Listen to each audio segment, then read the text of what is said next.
Hola familia, Anthony Ambriz here of the Ambriz family, the husband, the father that's working really hard to get his family out of debt and keep them financially secure. And I think I'm doing a pretty good job about it.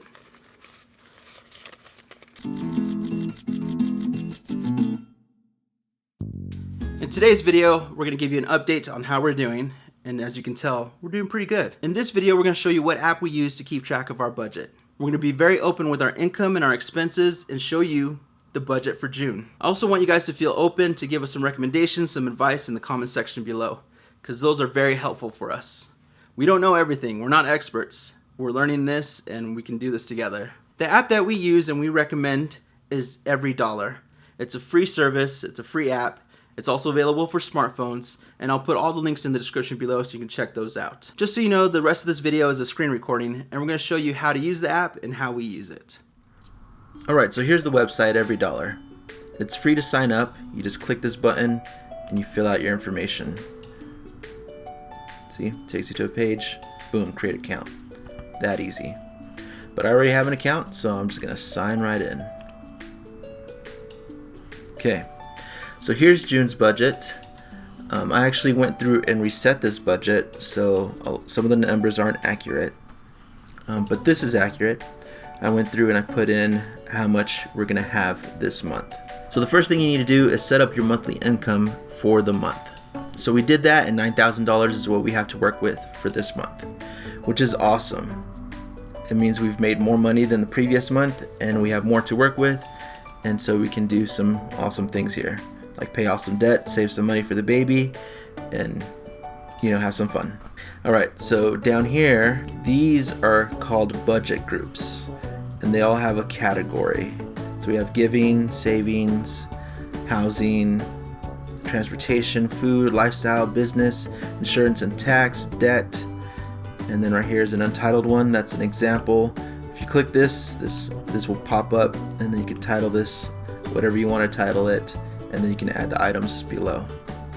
So let's delete that because we don't need that right now. Let's start off with giving. At the beginning of the month, we do a fast offering that we give to our church. So we plan to give $50 this month, and we already did. And that money comes from us fasting for 2 meals, and the money that we would have spent on those meals then goes to giving the fast offering. And this fast offering money is used to help other members of the church with their needs if they're facing some hardships. One thing to understand about our church is that the bishop, the leaders of the church, the teachers, everyone who's there who has a calling or responsibility does not get paid.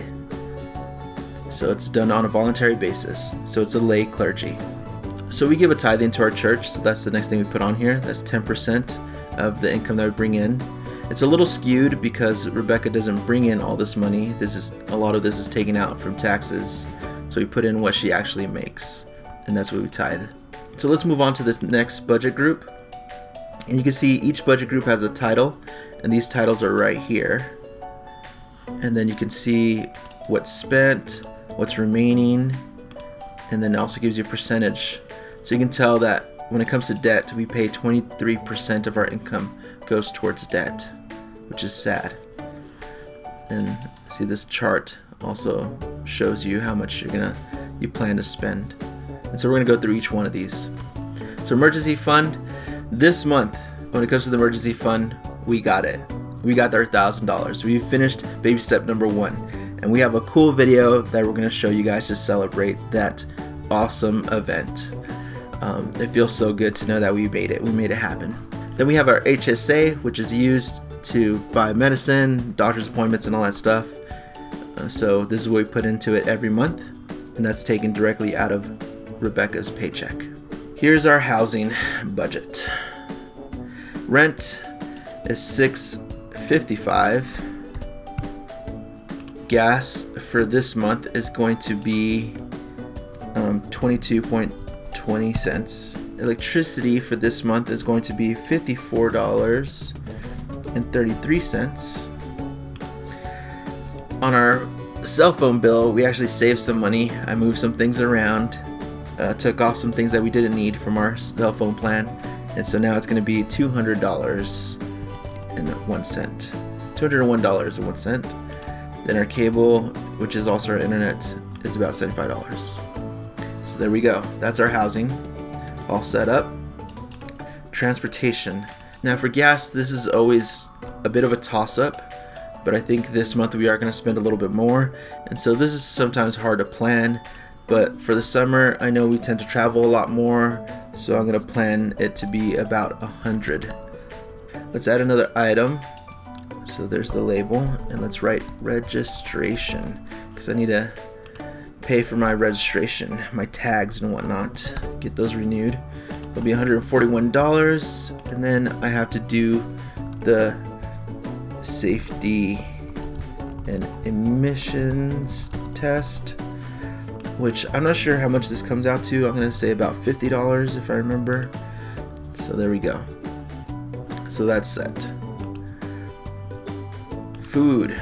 Our food budget, we are very bad at doing this, but let's see if we can do better this month. Last month we went over budget because we didn't plan enough money. And so now we've learned sort of our habits and what we need to put in here, so we're gonna make this happen and do this a little bit better. So groceries, 400 is good for groceries. For eating out, I'm gonna set this up to 100. And then for family eating out, I'm gonna set that up for 100 as well. Veronica's not going to be in school during the summer, so we don't have to worry about that, so we can remove that. So this is where we're going to budget for food.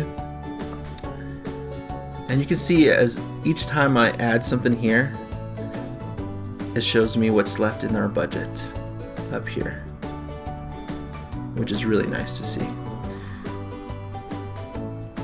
Okay, now let's go back to housing, because there's something we need to add here, and that's known as household goods, and we're gonna budget about $200 for this. Now household goods could be laundry detergent, hairspray, those types of items, or even some furniture and whatnot. We're not buying any furniture, trust me. So household goods would be this right here. This is where we ran into a problem last month, is that in our grocery budget we had also put our household good budget into it, and we totaled it to 400, which was super dumb because there's no way we can buy food and buy laundry detergent and diapers and those types of things and still be okay. Because if you buy laundry detergent, that's $20 of food that you don't have now. So separating that is going to help us, I know that for sure. Lifestyle. So for this month we are going to buy some clothes, and so we're going to budget about $100 in clothes. Another thing that's going to happen this month is that daycare or childcare is going to go up, and so it's going to be $800 for this month. For dates, we have money now, so we can go on some nice dates. So we're going to put $50. And then Veronica's birthday is coming up. We don't need this carnival thing. We don't need this baby ultrasound. So let's add some new items in here. Veronica's birthday.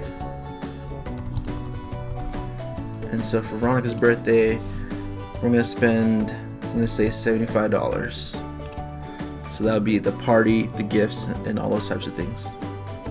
And then for lifestyle, I'm going to put in here grooming, because I need a haircut. Might get my eyebrows plucked again. So I'm going to put $20 here.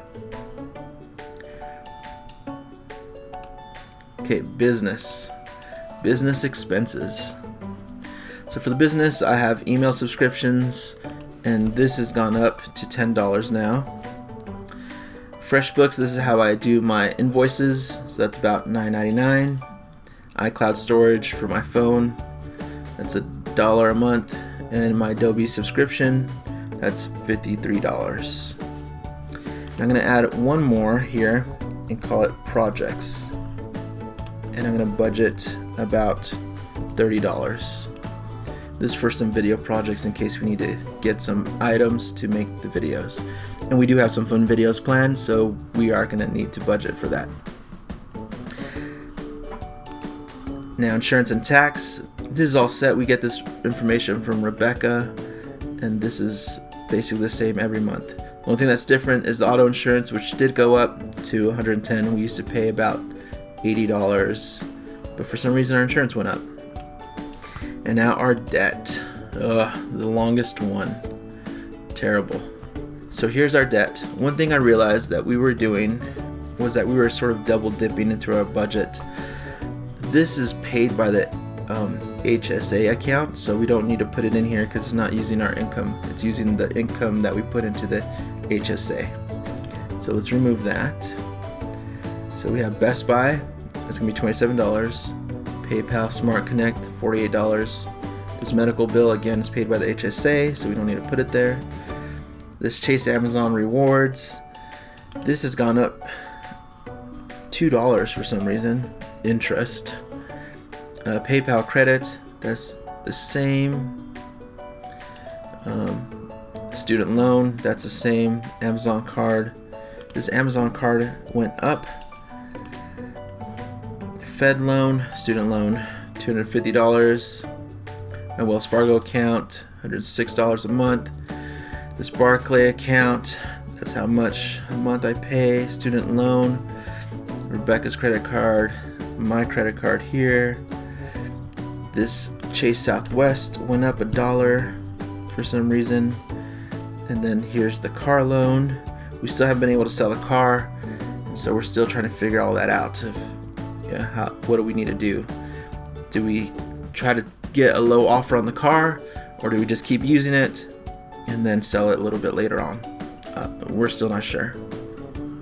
And then consolidation loan, which is the dumbest thing I ever did, but there it is. Now I pay for it. So that's our budget.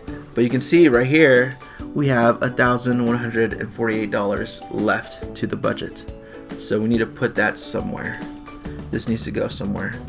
Either it gets set into a savings account so we can have rollover money, or it gets set into something else. That's for Rebecca and I to decide where that extra $1,000 is gonna go. And yeah, but that's how you use Everydollar. It's really easy, really simple. And then what we do is we tend to use the iPhone app to track our expenses, because doing it through here, we've seen some issues of it updating. But yeah, we just like using the app a lot easier. It's a lot better. So we track it here first, and then we use our app to say, you know, where the money went. But that's it. Hopefully you guys found this informative in some way, and it wasn't too boring. Thank you for watching. Hopefully you found this helpful. And just so you know, we have completed baby step number 1.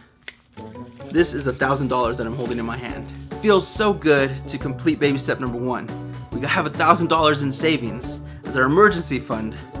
It's a small win and it feels great. Next video, we're going to talk about what we're doing to save for the baby. And we're going to share with you some of the expenses we've already have with Rebecca being pregnant. So again, thank you for watching. Be sure to follow us on our other social networks, and be sure to subscribe to know when new videos are coming out so you can see how we're doing on our journey. Thank you again. Adios.